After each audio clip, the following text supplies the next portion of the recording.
Empecemos.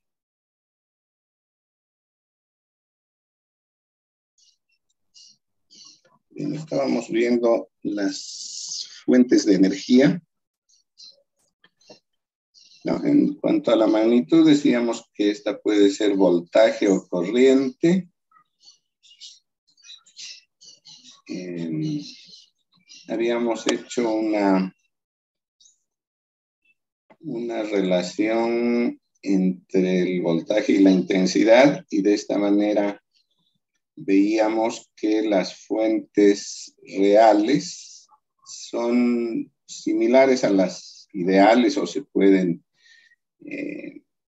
considerar como ideales, pero solamente hasta un cierto límite de potencia donde el voltaje de la fuente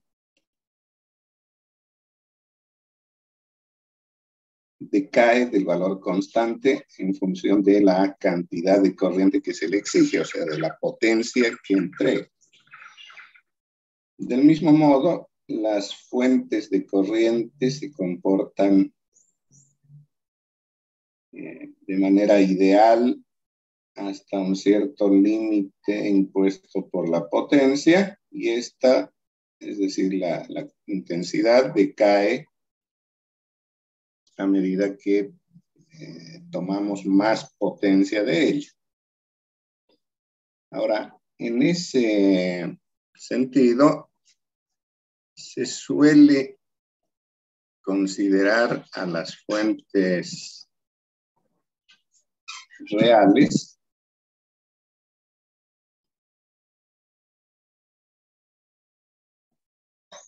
incluyendo una resistencia que se denomina resistencia interna de la fuente. Entonces, una fuente real se puede reemplazar por una serie entre fuente ideal y una resistencia.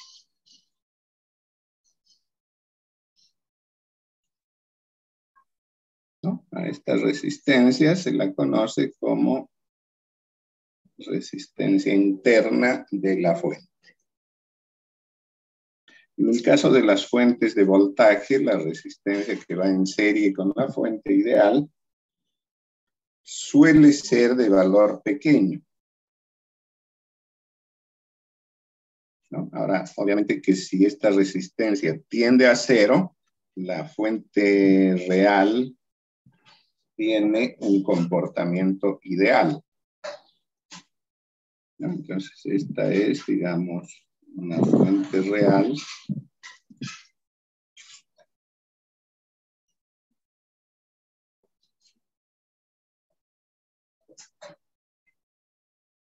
Ahora, si RS tiende a cero, el comportamiento va a ser ideal.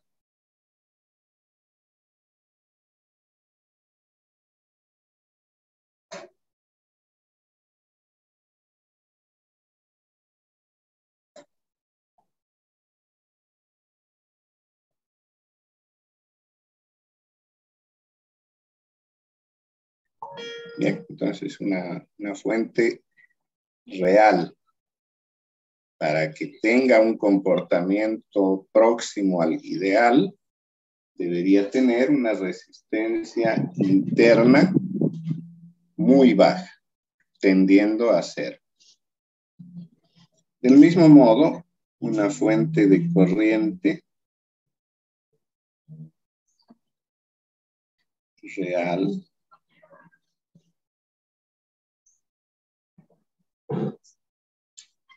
se puede considerar como una fuente ideal en paralelo con una resistencia.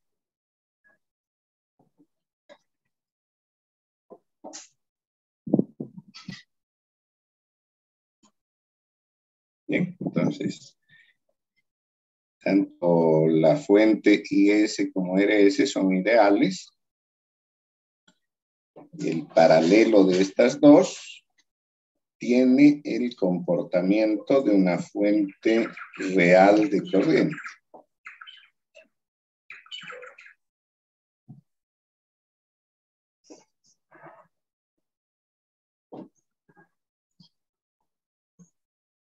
¿Cierto? Ahora, para que su comportamiento se acerque al ideal, la resistencia RS debe ser muy grande.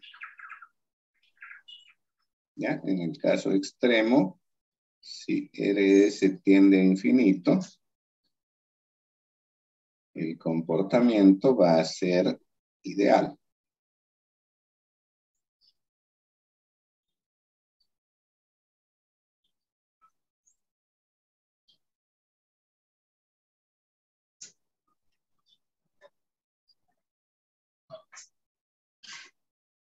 ¿De acuerdo?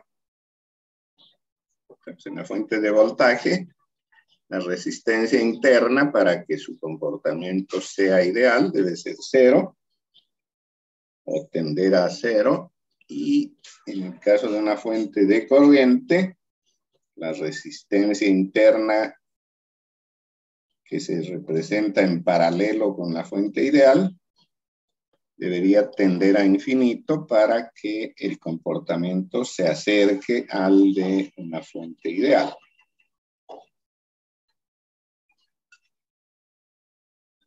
Okay. Ahora, esto decíamos en cuanto a las fuentes que proveen energía continua. Pero no son las únicas formas que una fuente puede entregar energía. También existen fuentes de energía alterna.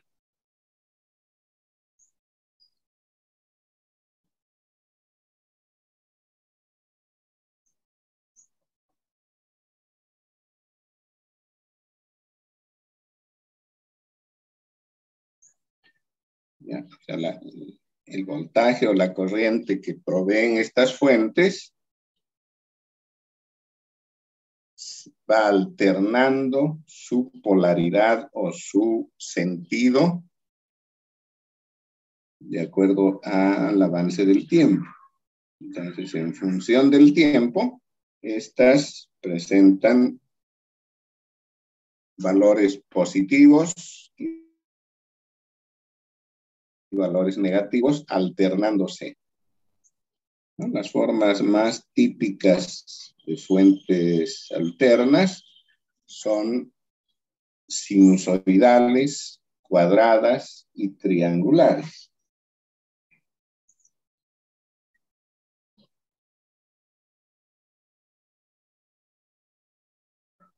Entonces decíamos que presentan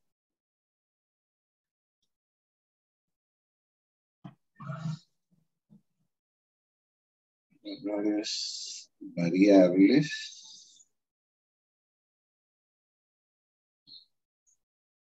en el tiempo.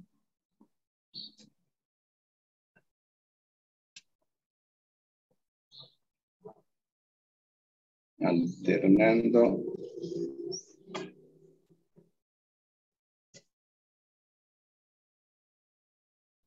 entre positivos y negativos.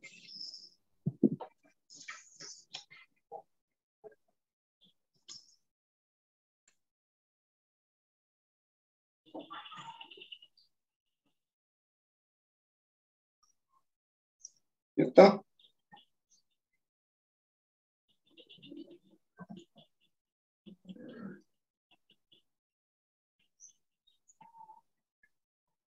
Pueden ser, no son las únicas, pero digamos son las más comunes. Sinusoidales.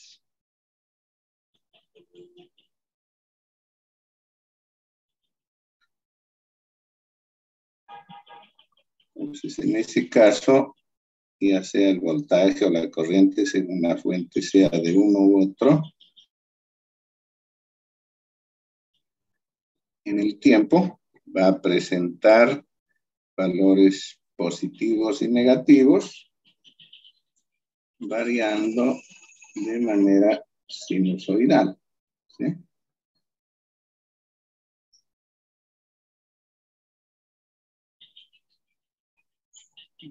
Para que se vea más claro eso, lo haremos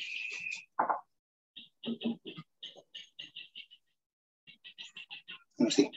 Bien. Entonces, en un lapso de tiempo es positivo, en otro lapso es negativo y así. Se va alternando. Pueden ser ya sea de corriente o de voltaje. La representación que se usa habitualmente es esta. Para las fuentes de voltaje, en un círculo, se coloca una sinusoide. Entonces, con esto estamos indicando el voltaje, ¿cierto? Y las de corriente del mismo modo. La misma que se utiliza para una fuente de corriente, una flechita, pero se incluye la sinusoide para indicar la forma de variación.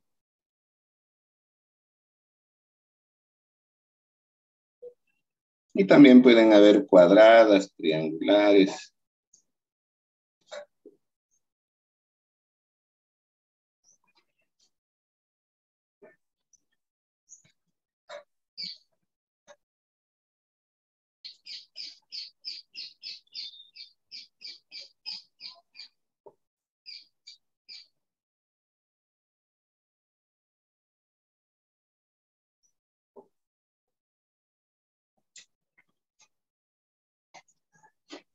¿Cierto? Entonces, de acuerdo al tiempo y alguna ley de variación, esta, ya sea la corriente o el voltaje de la fuente, va cambiando entre valor positivo y valor negativo.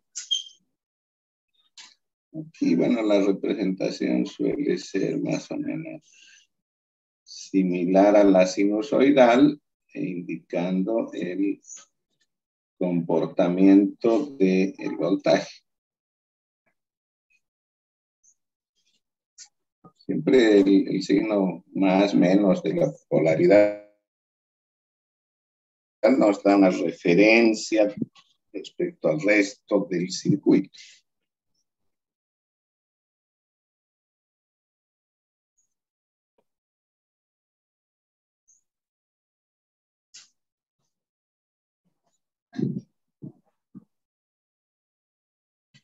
¿No? Y también las hay triangulares.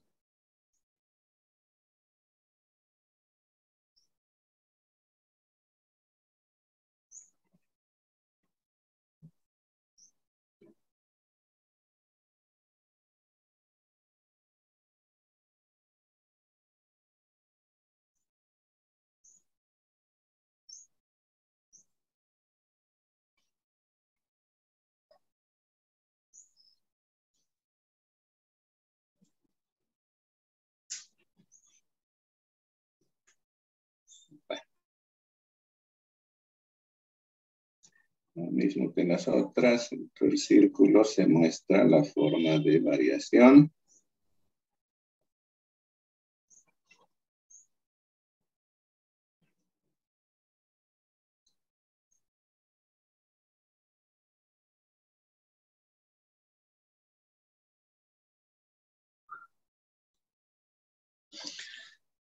Ok.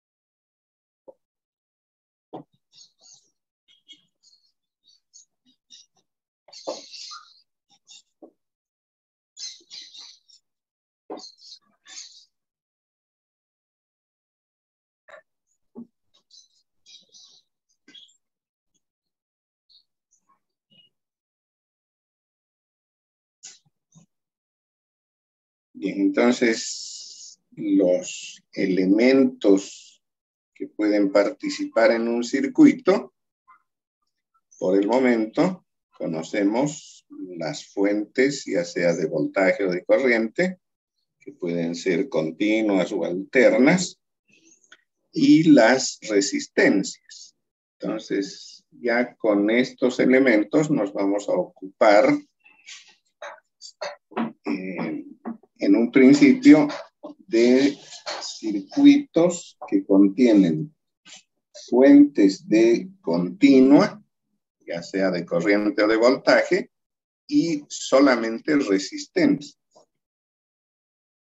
Entonces, el análisis al que nos vamos a abocar, no podemos centrar en eso.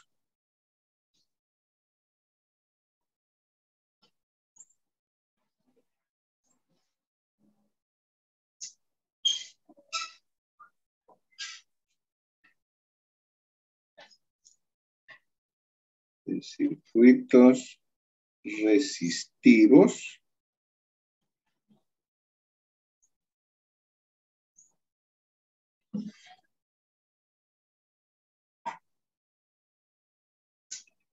con fuentes de continuo.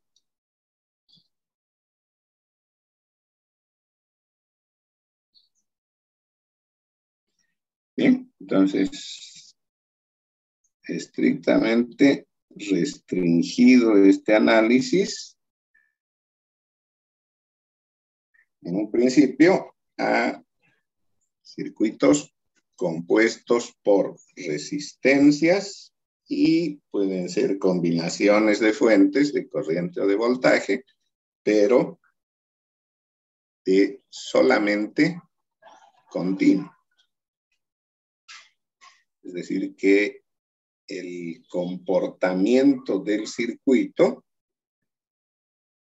es idéntico a lo largo del tiempo,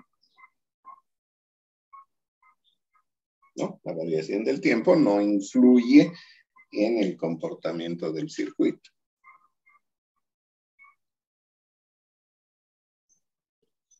Y ahora, ¿en qué va a consistir este análisis? El análisis, digamos que en forma general, lo que busca es determinar en el circuito todos los parámetros eléctricos.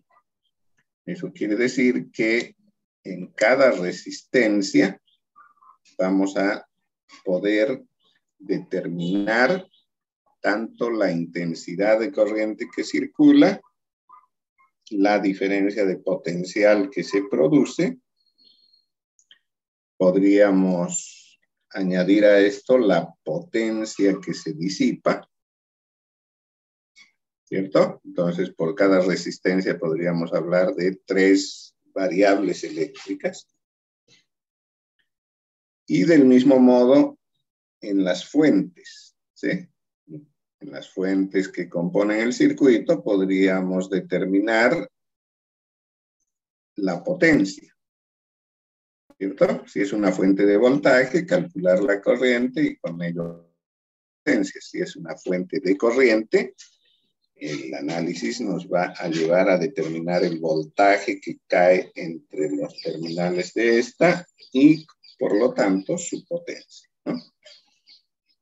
Entonces, como podrán advertir, son muchas variables, muchas incógnitas por develar a través del circuito, o perdón, a través del análisis, ¿no? Ahora, digamos que se puede restringir un poco esto e invocar solamente voltajes y corrientes en las resistencias. Entonces, en cada resistencia nos vamos a interesar por solamente la corriente que circula y el voltaje que se produce. ¿Ya? De manera alternativa, digamos, si es de interés, podemos determinar la potencia en alguna de ellas o en las fuentes. ¿Sí? Entonces, eso para nosotros pasa a un segundo plano. Lo que nos interesa a través de los métodos que vamos a ver de análisis es determinar en cada resistencia la corriente y el voltaje. Bueno.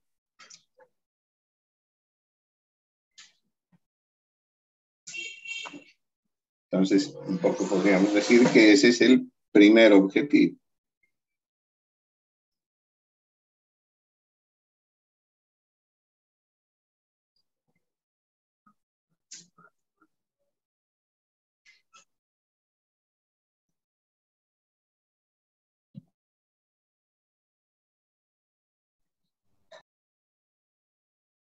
Determinar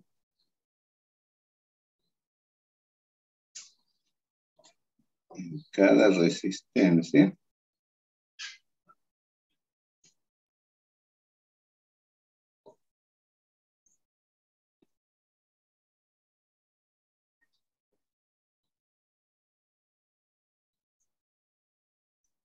la corriente y el voltaje.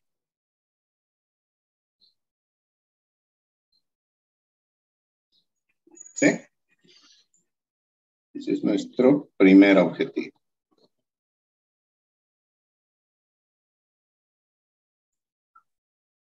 Ya el segundo objetivo podría dirigirse un poco hacia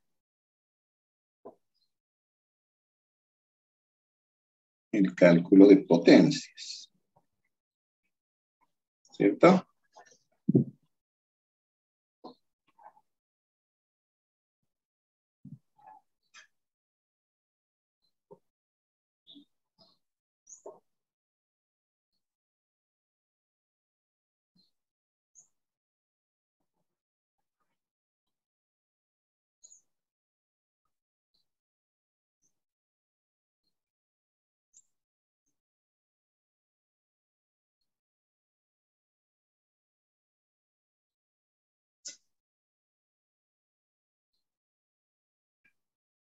Bien. De la potencia ya sabemos que el signo determina si es una potencia entregada por el elemento o consumida por él. Ya habíamos manifestado que las resistencias, y por eso se llaman elementos pasivos, solamente pueden consumir energía, consumir potencia. Lo que en términos de energía se traduce en transformación de energía. ¿Sí? Por una resistencia circula corriente, se produce una diferencia de potencial en ella. Esto da lugar a una potencia que es aprovechada para cambiar la forma de la energía. ¿Sí? Esa energía eléctrica que se produce puede dar lugar a luz, calor, movimiento y otras formas.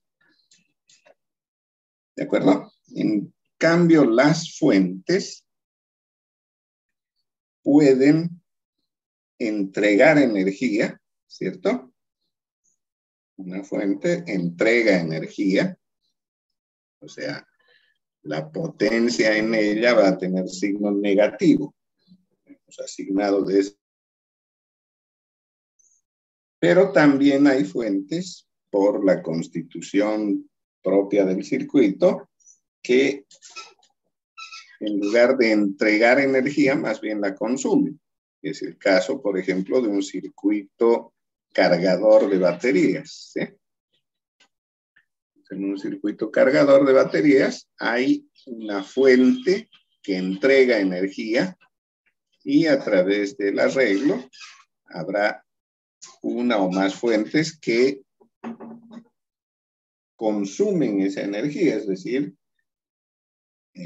transforman esa energía en otra forma que más tarde va a poder producir nuevamente energía eléctrica.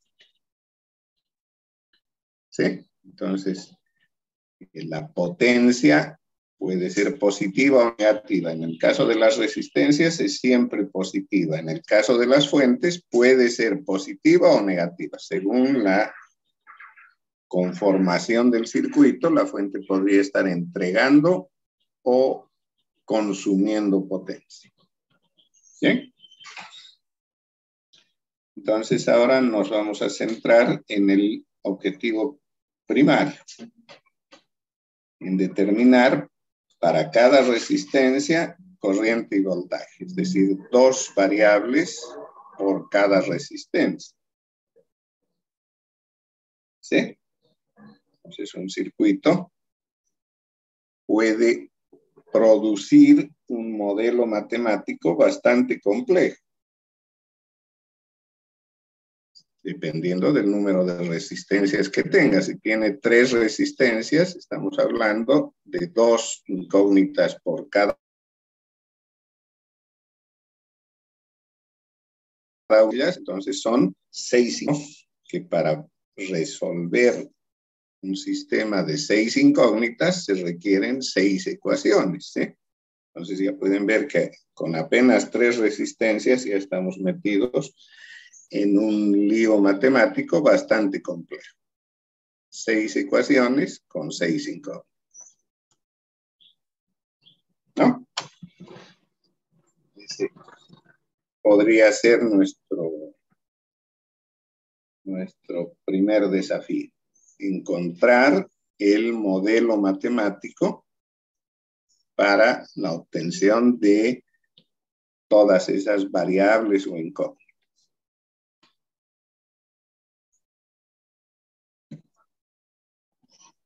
Bien, ahora, ¿qué armas tenemos para eso? Conocemos la ley de Ohm y conocemos las 2 leyes de Kirchhoff, ¿sí? Esos son nuestros argumentos para poder obtener el modelo matemático, ¿sí? Esas son nuestras armas en esta batalla. Veremos cómo se podrían utilizar sin entrar en metodología por el momento.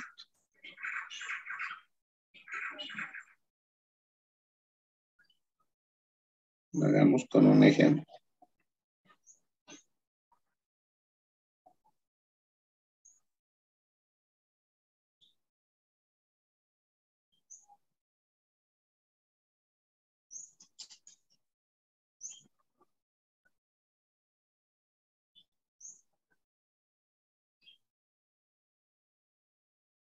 Bien, entonces, con el enunciado resolver el circuito, estamos manifestando que queremos cumplir el primer objetivo, ¿sí?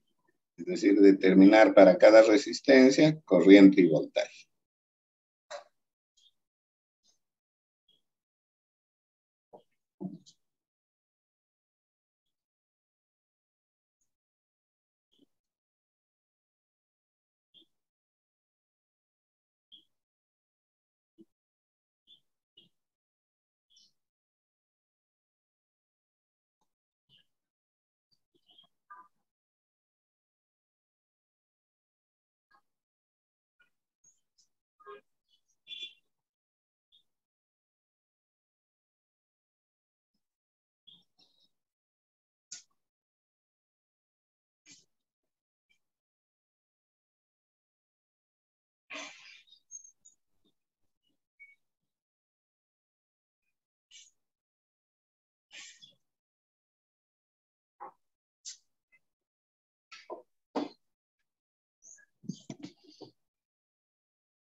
Bien, entonces tengo un circuito, tiene apenas 2 resistencias, una fuente de voltaje, una fuente de corriente.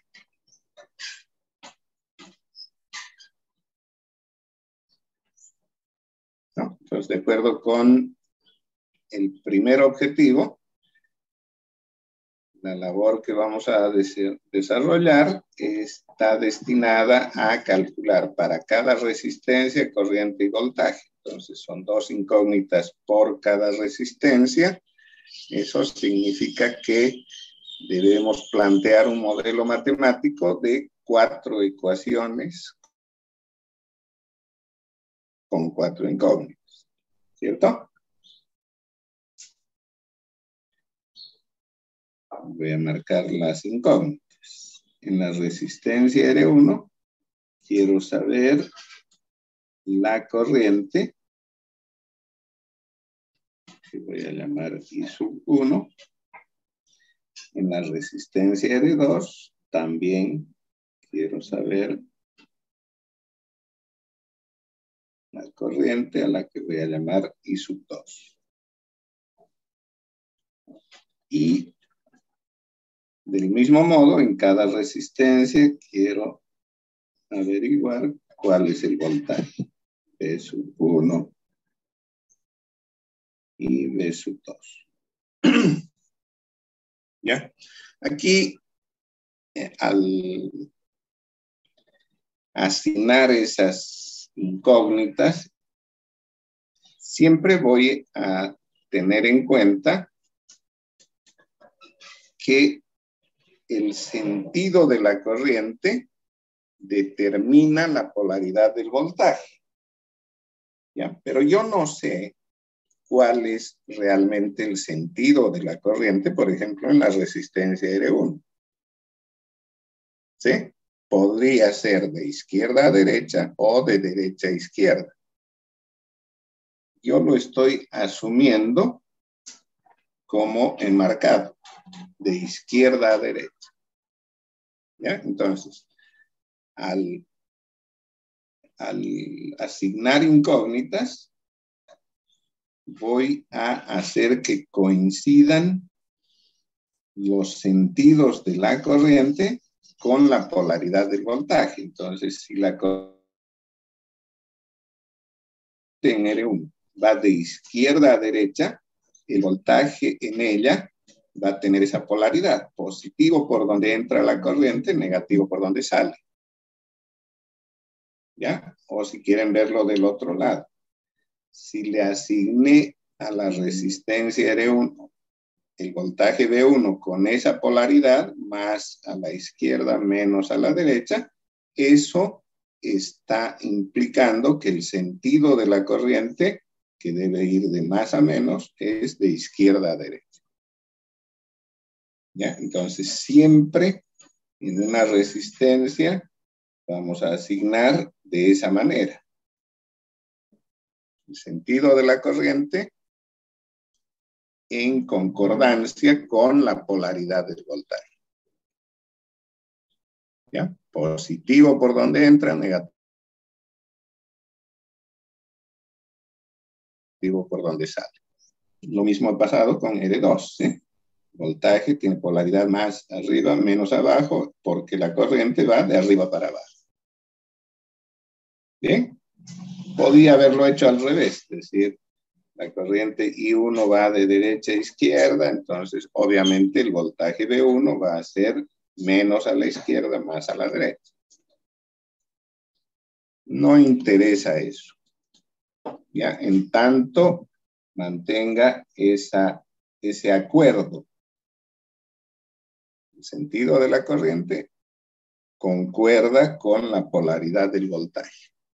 Digamos que históricamente se decidió que esto quedara así, aunque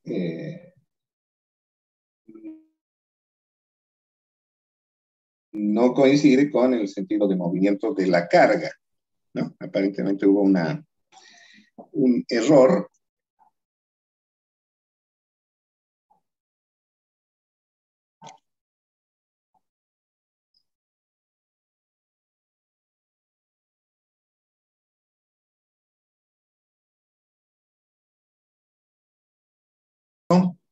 Aunque ya estábamos cerca del corte, ¿no? Bueno, podemos continuar. Aquí.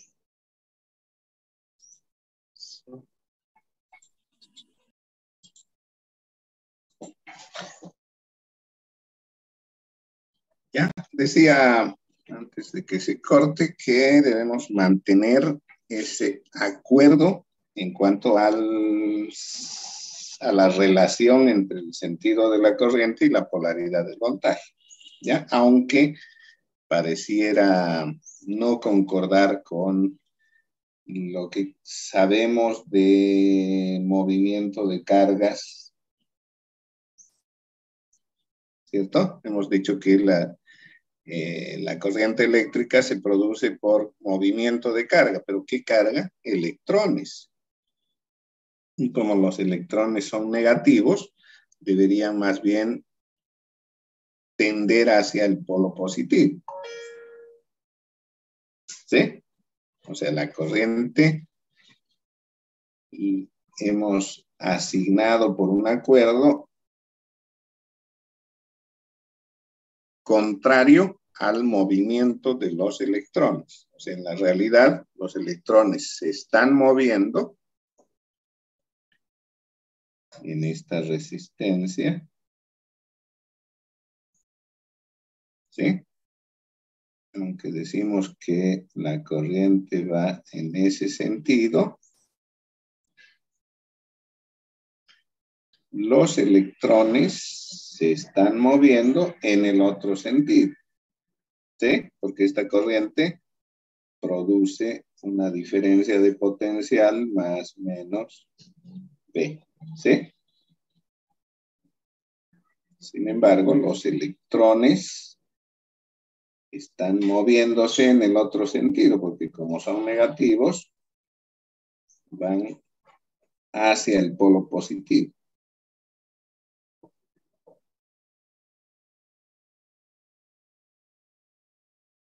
¿Ya? Entonces, esa discrepancia, digamos, en lo que se refiere al sentido de la corriente y al movimiento o al sentido de movimiento de los electrones, se justifica simplemente por el hecho de que cuando se estaba empezando a estudiar esto, todavía no se sabía cuál era el signo de la carga de los electrones y se asumió que era positivo, ¿no? Entonces, un error histórico dijo, los electrones tienen carga positiva,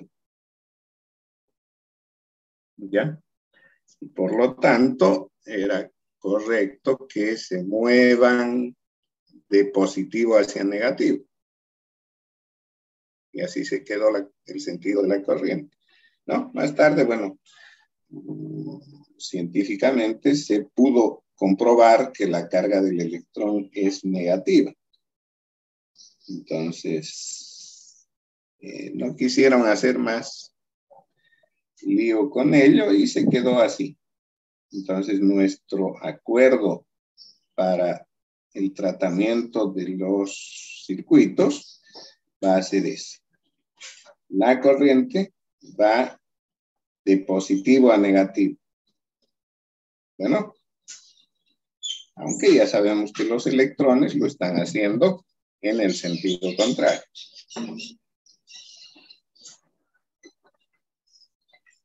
Entonces, este es nuestro acuerdo que lo vamos a cumplir.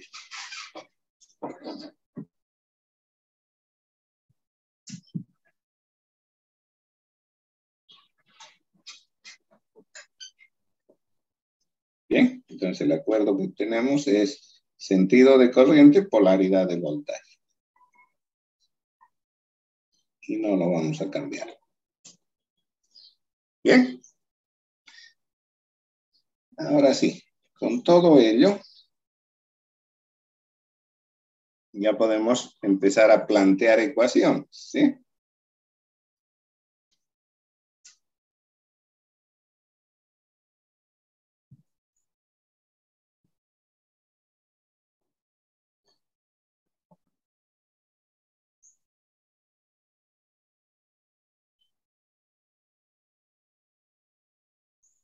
¿No?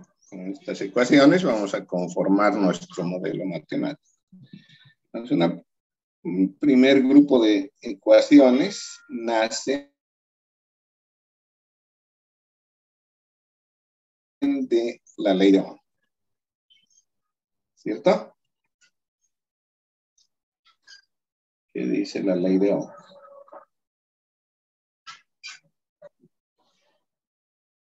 La ley de Ohm habla de la relación voltaje-intensidad en una resistencia. Entonces, para el caso,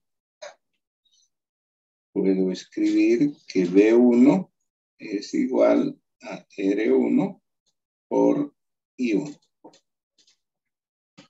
Y que V2 es igual a R2 por I2.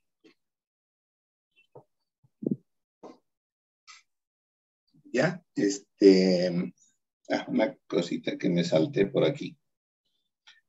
Decíamos del acuerdo entre, entre el sentido de la corriente y la polaridad. Asumiendo un sentido arbitrario. ¿No? Arbitrariamente yo digo la corriente I1 va de izquierda a derecha.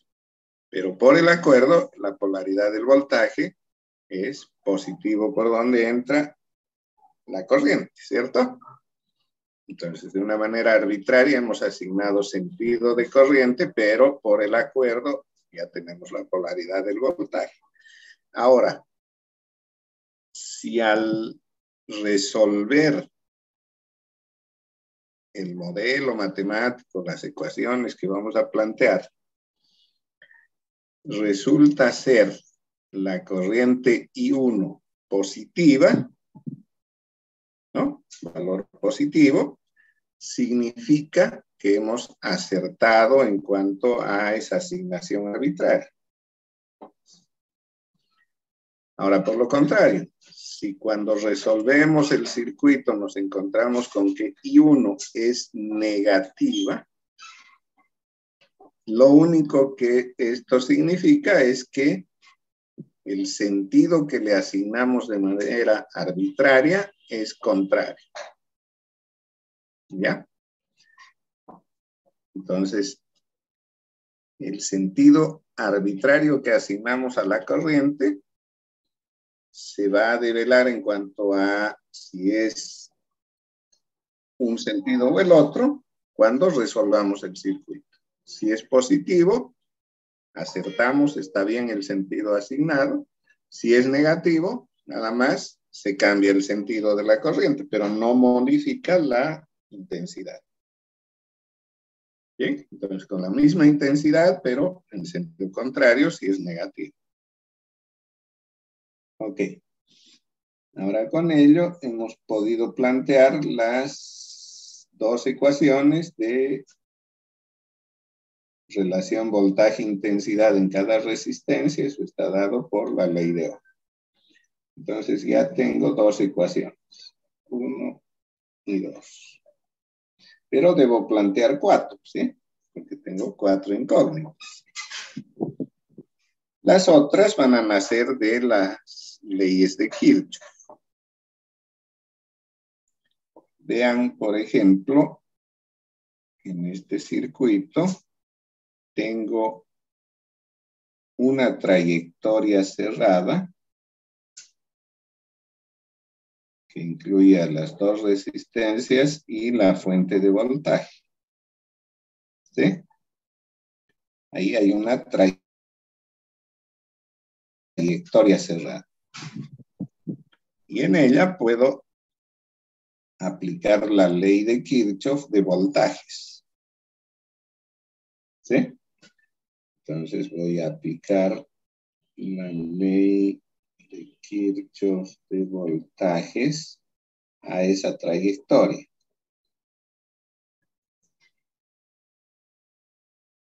¿Cómo hago eso?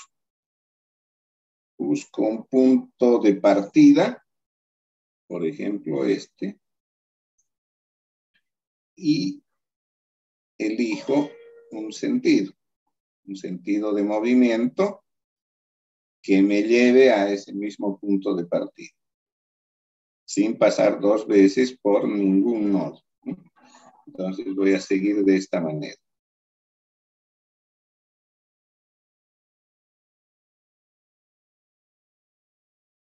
¿Sí? en el sentido horario, voy a moverme de manera que saliendo del punto elegido, vuelva al mismo punto. ¿Ya? ¿Y qué hago en esa trayectoria? Voy acumulando voltajes. ¿Sí? Voy a sumar voltajes y la ley de Kirchhoff me dice que esa suma debe ser cero. Bueno, entonces empiezo en el punto de origen. El primer elemento que encuentro es la fuente de voltaje BS, polo negativo. Entonces, en la suma voy a anotar menos BS. ¿Cierto? A continuación está la resistencia R1. El voltaje que le hemos asignado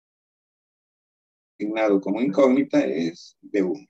Positivo ahora el primer signo que encuentro, entonces en la suma voy a poner más B1. Me sigo moviendo y encuentro ahora B2. ¿Sí? Que es el voltaje en la resistencia R2. El signo que encuentro primero es positivo. Más B2. ¿Sí? Sigo continuando con el sentido que he elegido y llego al punto de partida. Entonces, esa es la suma de todos los voltajes en la trayectoria elegida. Y debe ser igual a 0. Bien, entonces ya tengo una tercera ecuación.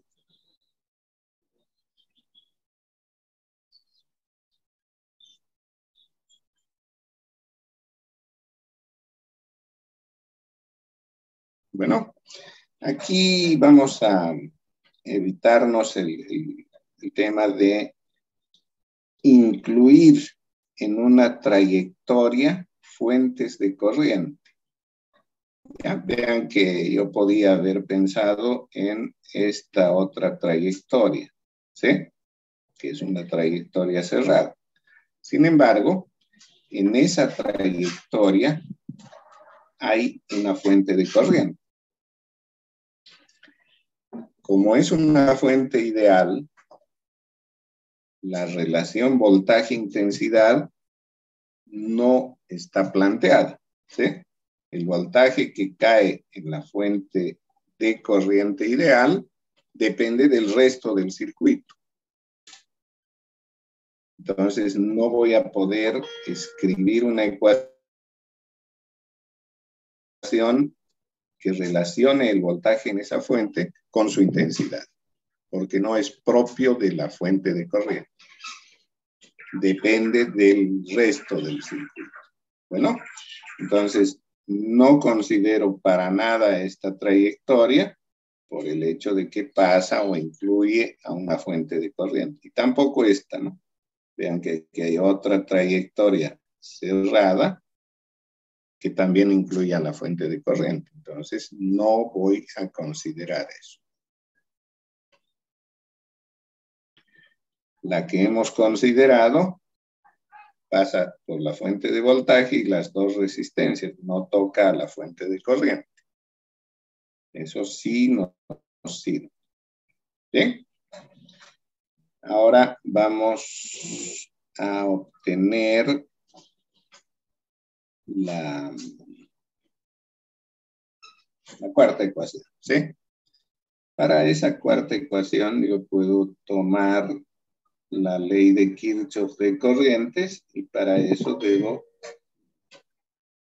marcar nodos. ¿Sí? Vean que aquí hay dos nodos claramente.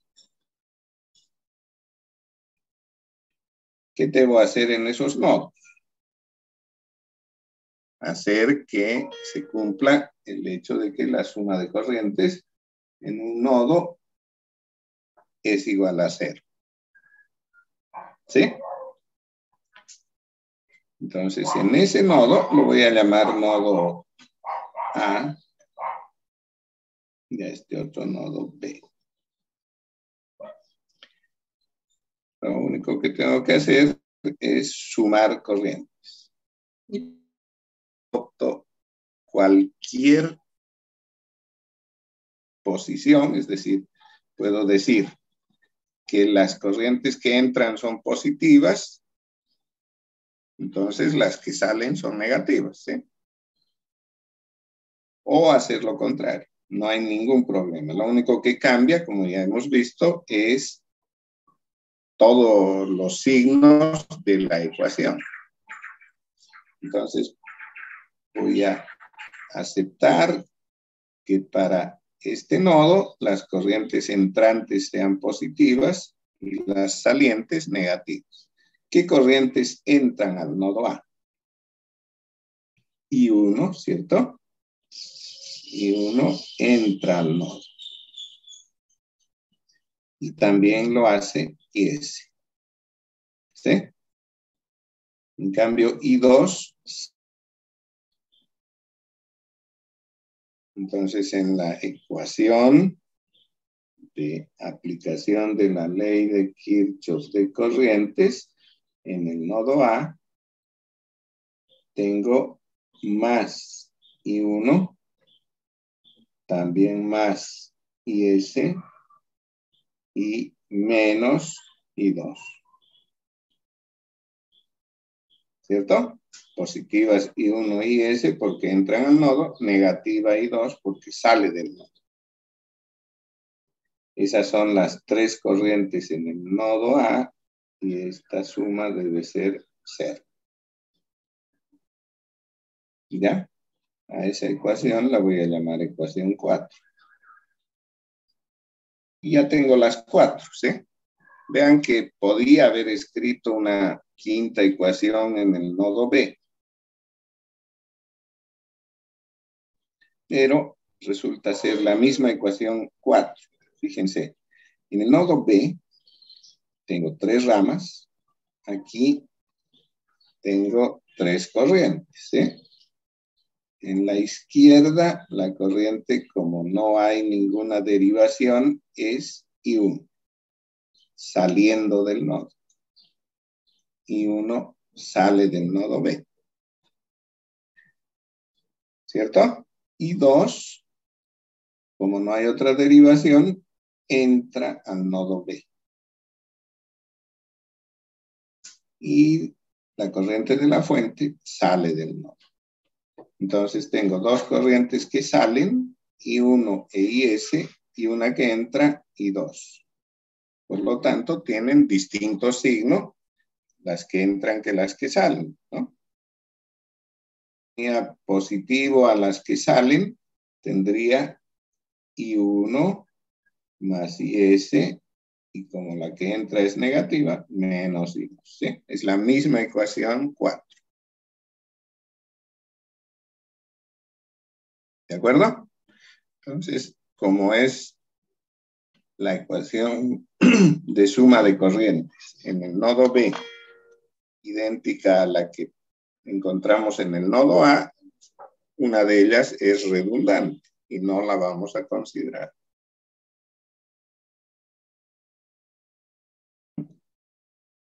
Bien.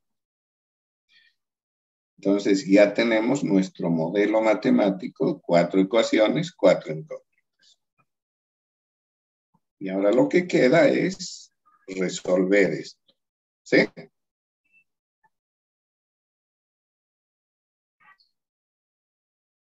¿Tienen alguna duda, algún comentario?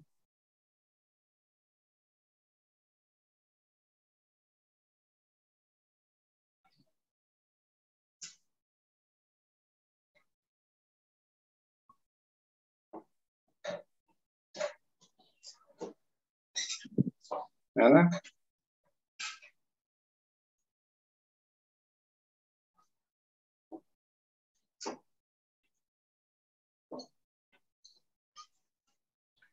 Ok, entonces vamos a proceder a resolver nuestro sistema.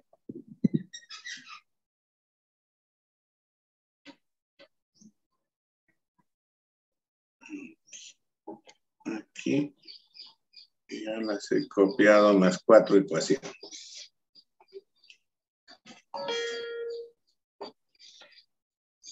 No, podríamos resolver el sistema literalmente, pero demasiada literatura. Le pondremos números, ¿sí? Creo que queda mejor poniendo números. Entonces vamos a tomar estos valores.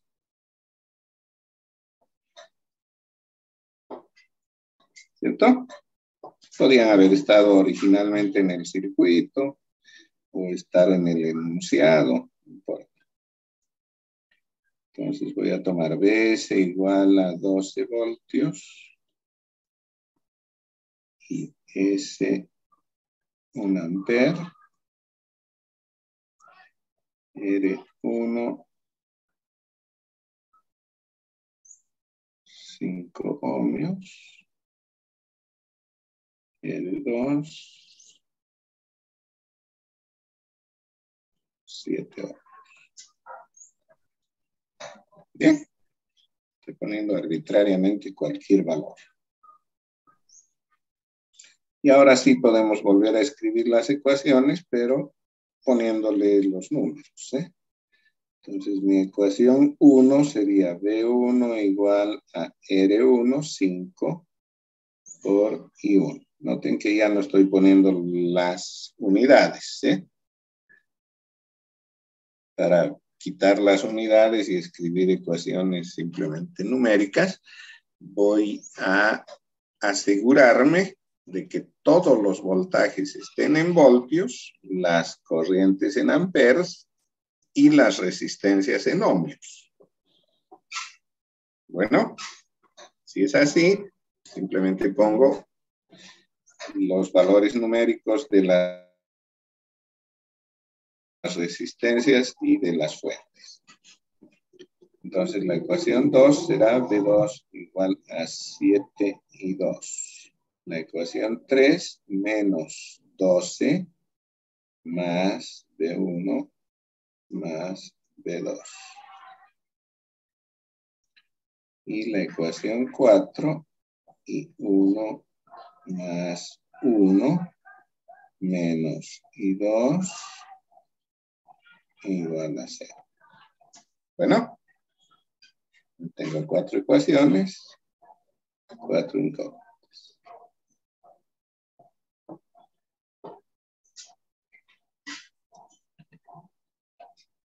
Bien, podría decir que ahí terminó la tarea del ingeniero.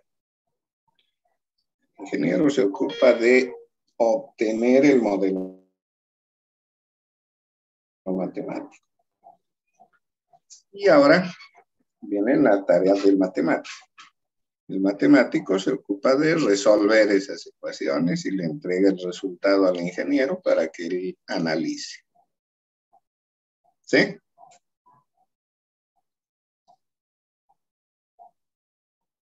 Ahora, afortunadamente, ustedes ingenieros ya saben resolver ecuaciones simultáneas, ¿eh? Entonces no necesitan contratar a un matemático para que lo haga. ¿Cierto?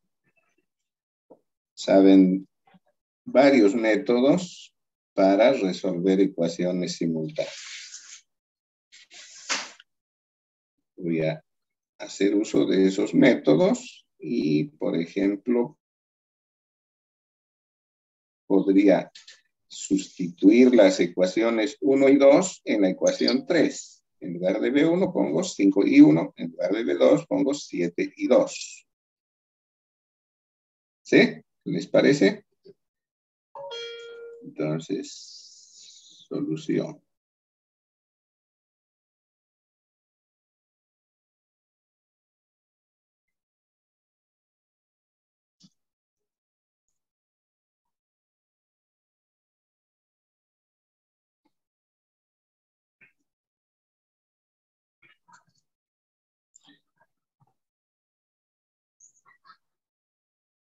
La ecuación 1 y la ecuación 2 la metemos en la ecuación 3, decía, ¿cierto? Entonces, el 3 va 1 y 2. En lugar de B1 y B2 pongo 5 y 1 y 7 y 2. Menos 12 más 5 y 1 más 7 y 2 es igual a 0. A esa ecuación la voy a llamar 5.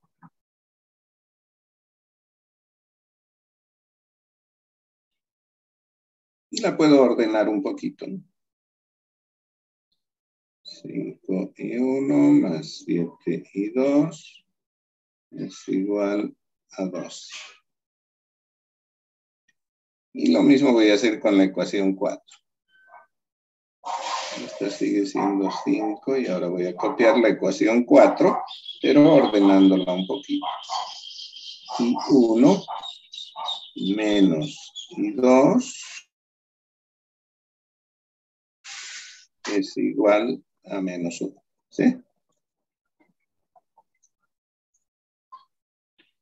Entonces, me ubico ahora en el par de ecuaciones 4 y 5. Son dos ecuaciones con dos incógnitas. Y aquí puedo aplicar métodos que ya conozco, ¿sí? Puedo hacer sustitución, puedo hacer sumas y restas, puedo aplicar determinantes. Todo sirve, ¿no? Lo importante es encontrar I1 y 2. ¿Qué proponen que hagamos?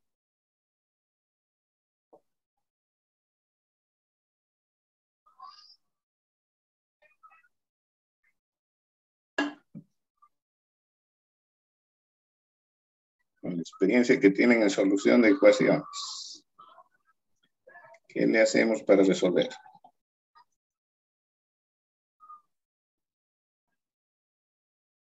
¿No hay propuestas?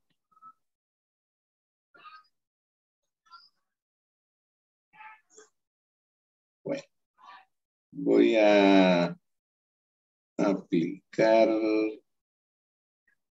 reducción por sumas y restas, ¿ya?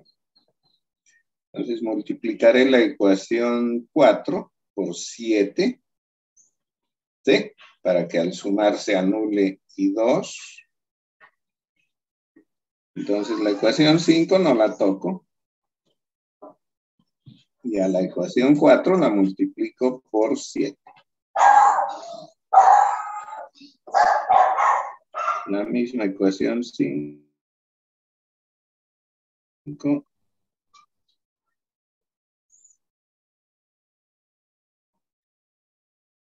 La ecuación 4 multiplicada por 7. 7 y 1 menos 7 y 2 igual a menos 7. Y sumo. 12 y 1. Esto se anula. ¿Sí?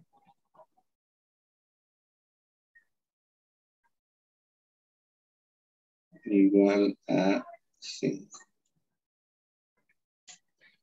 Y listo, ¿no? Ya tengo I1. I1 es igual a 5 sobre 12. Eso aproximadamente es...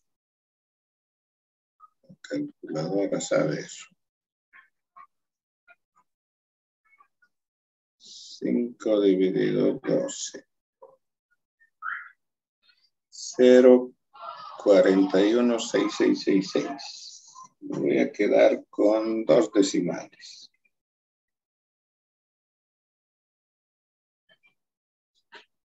42, ¿cierto?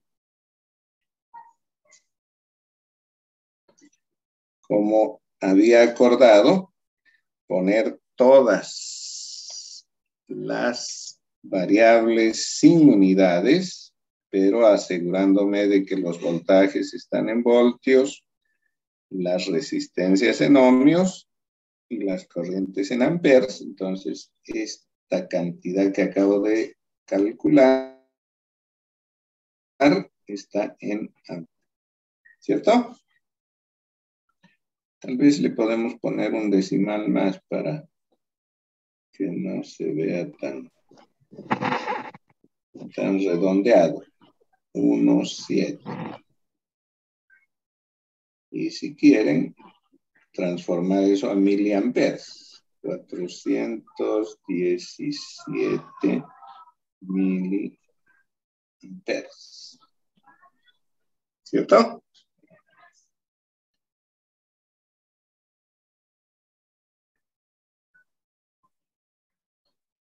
Puedo hacer el mismo procedimiento para anular I1, multiplicar la ecuación 4 por -5, ¿sí?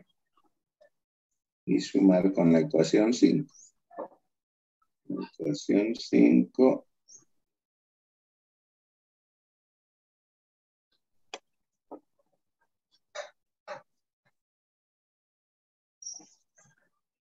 y la ecuación 4 multiplicada por 5. 5 y 1 menos 5 y 2 igual a -5. Y ahora en lugar de sumar, resto. ¿Sí?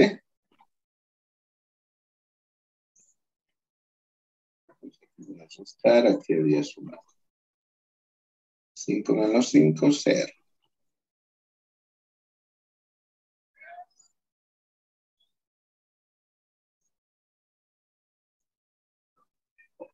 Para I2 tengo 7 más 5, 12. 12 más 5, 17. Okay. Entonces, I2 es 17 dividido 12. Aproximadamente 7 dividido 12. Estamos a 2, todavía 6 minutos. 1.41666.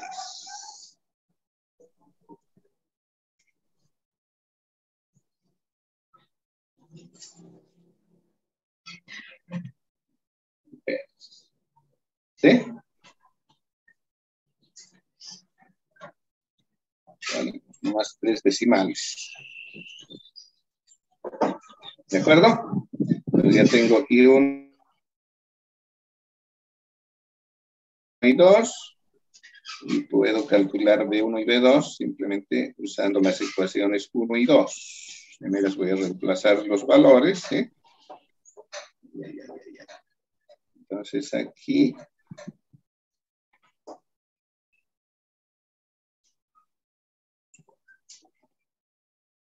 ¿está bien? Cambio I1 e I2 por los valores que encontré y calculo B1 y B2.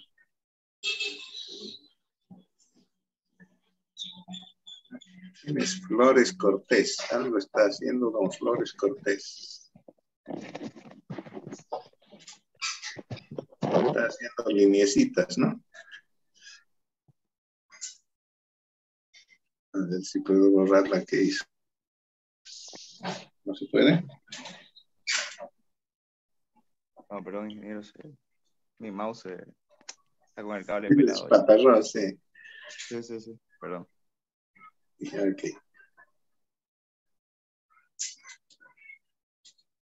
Bueno. Entonces, ahora voy a la ecuación 1, que dice B1 es igual a 5 y 1.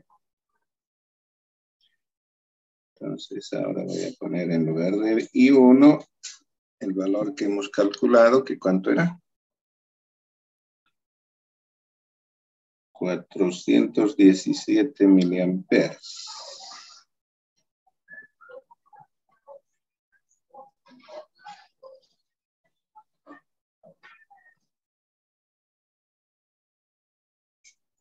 Eso me da 4.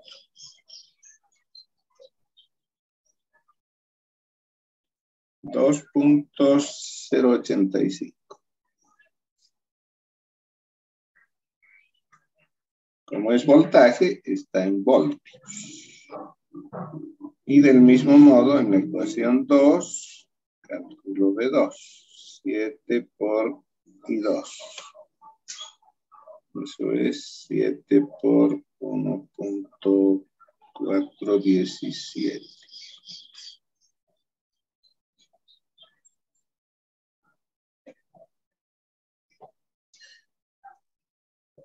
17, 9.919 voltios, ¿cierto? Entonces ya tengo resuelto. Tengo las 4 incógnitas, ¿no? Eso es lo que encontró el matemático. Y con ello ya puedo completar mi solución en el circuito.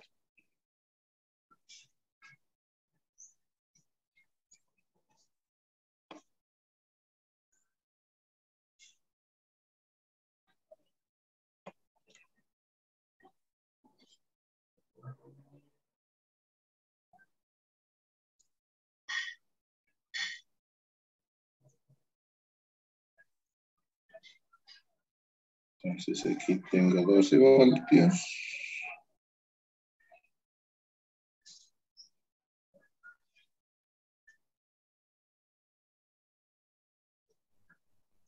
En la resistencia R1, como es positivo, significa que está bien el sentido que le habíamos asignado de manera arbitraria. 2.085 voltios. En R2 también positivo y por lo tanto está correcto el sentido asignado de manera arbitraria. 9.919 voltios. Las corrientes. La corriente I1 positiva, entonces está bien el sentido asignado. Intensidad 417 miliamperes. Y 2 también positiva, entonces está bien el sentido. 1.417 amperes. Bueno. Y ya tengo resuelto todo el circuito, ¿sí?